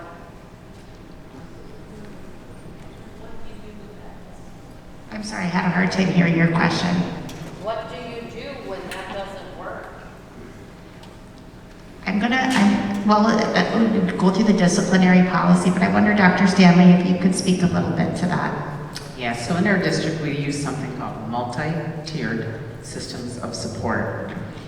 I think with bullying, to start out with though, it's really important to know that there is actual criteria for bullying. So bullying is defined as a situation where a student has intentionally targeted another student multiple times. There is a power differential, and there is intent to intimidate. And so principals, when they receive those reports, they are investigating them, they're getting back to both perceived perpetrator or perpetrator, as well as the victim and the families at the same time. As Jody said, we have a variety of pieces that are in place that we call initial responses. We call those tier 1 responses. We know that there are students that may need some additional supports, and so we move up to tier 2 responses, which is more intense counseling supports. We work with families. We see if they're looking for counseling even outside of school. And then the third tier is incredibly intense supports, where it will be one-on-one. What we know with students, this question, actually, I'm going to read this question because I want to make sure that whoever wrote this knows that we're responding to it. It was, how will you protect the kids against inside threats, bullying, harassment, intimidation, violence, such as fighting in the halls and outside? What we know is that relationships are the key. And we really work closely with our staff to build those strong relationships with our students. We're working really closely to bring in curriculum that helps to build that social emotional learning and resilience around empathy, around sympathy, around responsibility. When you see something, say something. And that character strong curriculum that we're starting to onboard in our schools, along with some work that other schools have done using different curricula as well, are helping to build the knowledge that students have.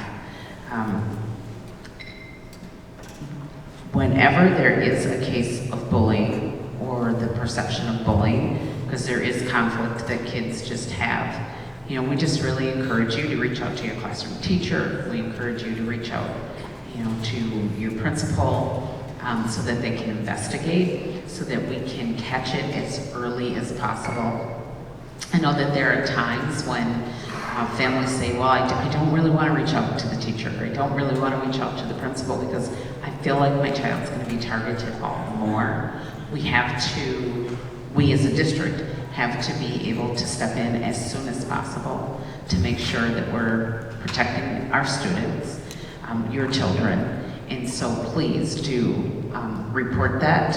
Again, we investigate every report that we receive, and we get back to both the victim and the perpetrator's families as well. What do you do when that doesn't work?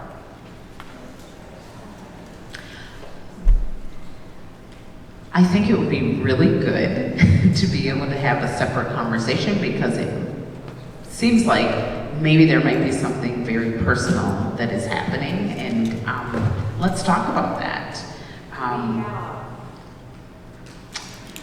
So you and I have spoken about it? Okay, so let's speak afterward, and I can bring in the principal and we can talk more, okay? All right. Natasha, did you have questions, or? I mean, I have quite a few. Okay, I know. That means I didn't You know, do we very good. have, so it's 7:48. We Yeah, I'm not have, gonna go over all of them. I was gonna tell everyone, we have until about 7:55, and then we're gonna go over the final pieces that we wanted to share about website and stuff like that. Again, we're gonna make sure that every question, everybody has a response to the questions though. Yeah, I mean, first of all, I thank everyone for their questions, because I think this gives us an opportunity to continue to go back and evaluate some of the things that either maybe we need to communicate further or that we need to address. So I'll just go over a couple questions and then leave Daphne a little bit of time to get to her questions. This is my favorite question, because somebody asked me what's on my wish list. What more could be done if money and time were not an object? And the question goes on about metal detectors, security guards, and so on and so forth. And there's a lot of things that I would do and I'd want to do, but I want to be really clear that what we don't want to have is the guise of safety. And so we don't want to put things like equipment, metal detectors, and those kinds of things in our building that just make us have the perception of safety if we're not really safe. And so more than anything, what I want our district to do is continue to learn and grow and reflect and work with our city partners, work with our building principals, work with our students to make sure that we're all on the same page, that we have clear processes and protocols and language for how we respond to these incidents. At the same time, if you're offering money and resources, let me know.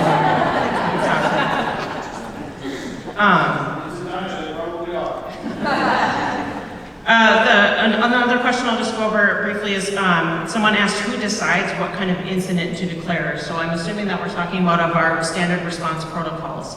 And that is done at our building level. And so when, and it could also be done, I should say, at our district level, but when a building has information about an incident, and when they have facts, they determine what standard response protocol we're going to go into. And what we always say is to err on the side of caution. Now, of course, we don't want to create psychological trauma, but I would rather us go into a lockdown, find out more information later, and then go back into something such as a secure or a hold. And so again, that practice, that understanding of our situations, tabletop exercises, all those things are going to give us more practice and more information so that we can make those quick decisions. I'll do one more. Are you okay with that? Okay. A question that I have is, are there cameras in the front office and on the doors? And the reason that I wanted to address this question is because I think Dr. Stanley said it a little bit earlier that there are some things in terms of physical security that we aren't going to put out there publicly because that can potentially put our students and staff at risk. What I will say is that we do have cameras inside and outside in all of our buildings. And we have the appropriate personnel trained to review those cameras or review that footage if it's in an applicable situation. Daphne? Thank you, Natasha. I want to mention too that if you sent in a question and it was not answered, as long as we have the reason why we ask for your name and contact information is so that we can follow up with every person who wants to ask a question if time doesn't allow. So if you submitted a question and you didn't put your name and phone number on it, please stop one of the cabinet members. Feel free to stop me. I'll make sure to get your name and phone number. We're going to answer every question. We just need to make sure we know how to reach you. So the question I want to answer next is, are you considering an emergency distribution list for non-student families like preschools in Edina? I would love to discuss this further. And I really wanted to address this question for a couple of reasons, because one is, the answer is yes. There are neighbors who are outside of the school district, preschools in this instance. We also have people who come to our buildings to provide services who aren't employees. They might be mental health professionals or supports. And right now, all of our communication lists are created through our student information system, Infinite Campus. So if you don't have a student, you're not a staff person in Infinite Campus, I don't have a sure proof way to be able to communicate with you. In the midst of an incident, the primary focus is on the impacted students and staff. And so my priority at that time is to communicate with the people who are directly impacted. That means that other people might find information out later. And we do need to work on a system. This is something that Chief Milburn brought up as well, for how we communicate to people who are outside of Edina Public Schools. I think another point that's important is there are times when we've communicated about something at a specific building and a parent from another building is concerned and wants to know why more information hasn't been shared with them because they see that they feel risk. And I can share that we trust the police. And we, again, work with them very closely. I have complete faith and confidence in our communication and our work together. If the police tell me, Daphne, here's where the threat is, or Dr. Stanley, here's where the threat is, that's where we're going to focus. If there's a threat at another place, I know they'll tell me. And then we will act swiftly in order to keep people safe. Something that we've started to do, if we take the incident at Normandale. Normandale was threatened. We casted a broader net of safety and security far beyond Normandale. That net extended to Southview, that net extended to Concord, because we act out of an abundance of caution, and sometimes you'll even see that language in some of our notes. So, to get back to the question that was posed, and I've reached my time limit. When there's a risk, you will be contacted. If you are within our school district, your school will be contacted. If there's a risk to you within the city, I'm confident that as surely as the police department contacts the school district, they will contact you as well. Everyone here cares deeply for kids, for our staff members, and for people in our community. In the event that you're outside of our district, probably the best thing to do until we can figure out a communication system is probably to contact the police. Although I do think that if there was a risk, you would have been contacted. I have a few other questions. I've got names and phone numbers, and I'll make sure to follow up with you personally. Daphne, when that happened at Norman, you put all the schools in a hold, or I don't know what you call it.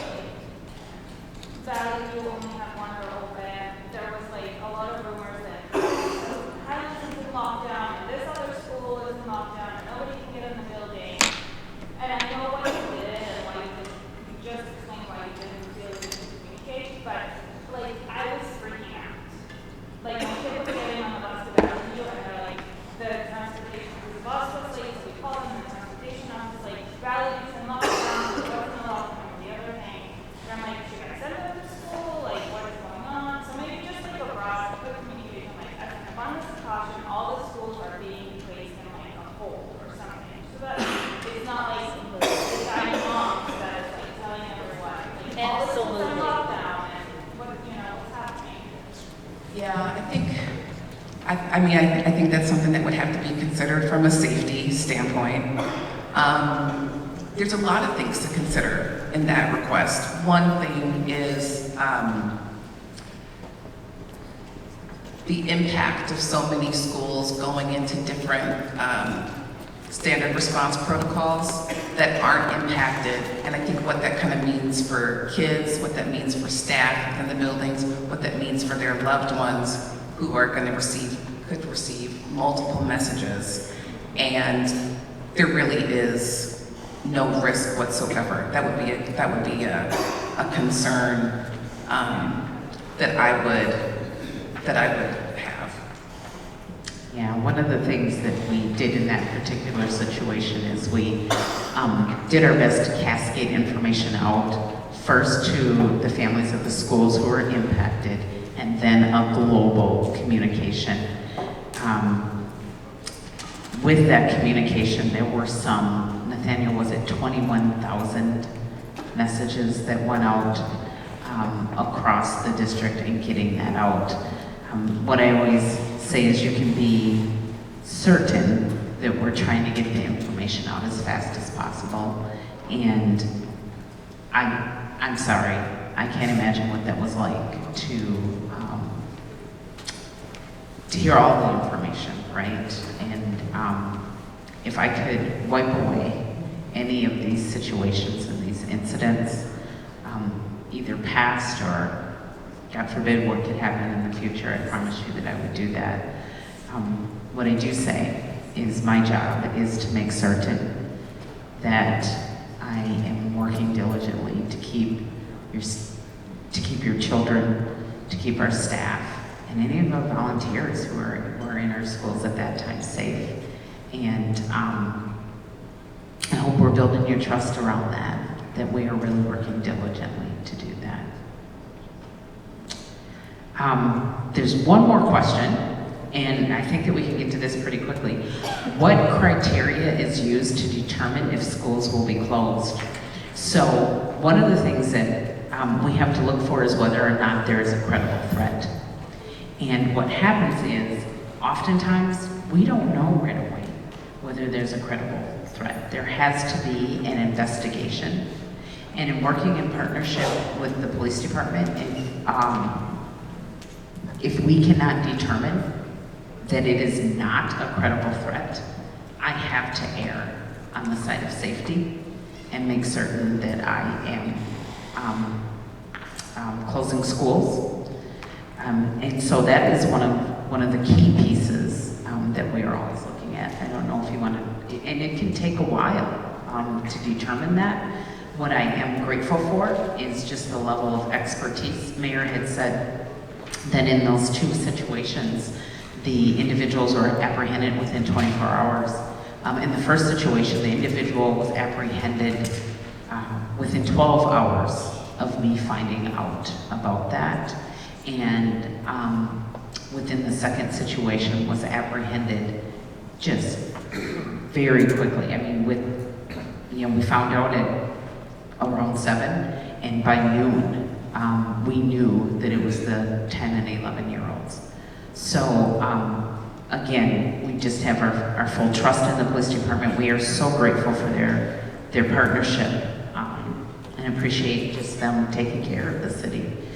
That includes Edina Public Schools. So, I think that there are probably a few more questions, and we will make certain that we either get to folks or we summarize in some way that we can make sure that questions are answered. We want to end with, what are our next steps? So, we are launching a safety and security website.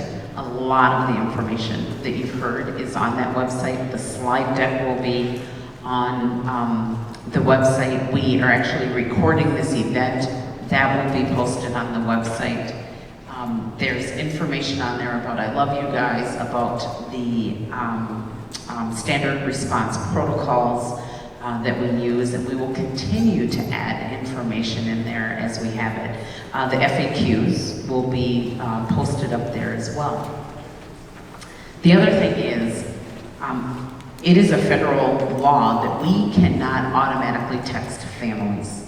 And so if you're interested in being, receiving texts, we need you to opt into that. And so Natasha has a little QR code there, and all you'd have to do is to send a Y or yes to the SMS number up there, 67587. I think that's what that's called, an SMS. And opt in for receiving text messages. And then finally, it is so important that the most up-to-date information is in our parent portal on campus, and that's because we use that information to communicate with families. And so please just take the time to go on and make certain that the primary contact, secondary contact, your emergency contacts are listed correctly, because that is the information that we use in the event of any emergencies that are happening. I'd like to say thank you so much. You've been with us for over 2 hours. We really appreciate you. We appreciate your partnership. We will get responses out to questions, and as Natasha said, this isn't a one and done. This is a continuous process. Like she said, technology changes. We get new updates all the time on best practices for safety and security. Thank you very much, and have a good evening.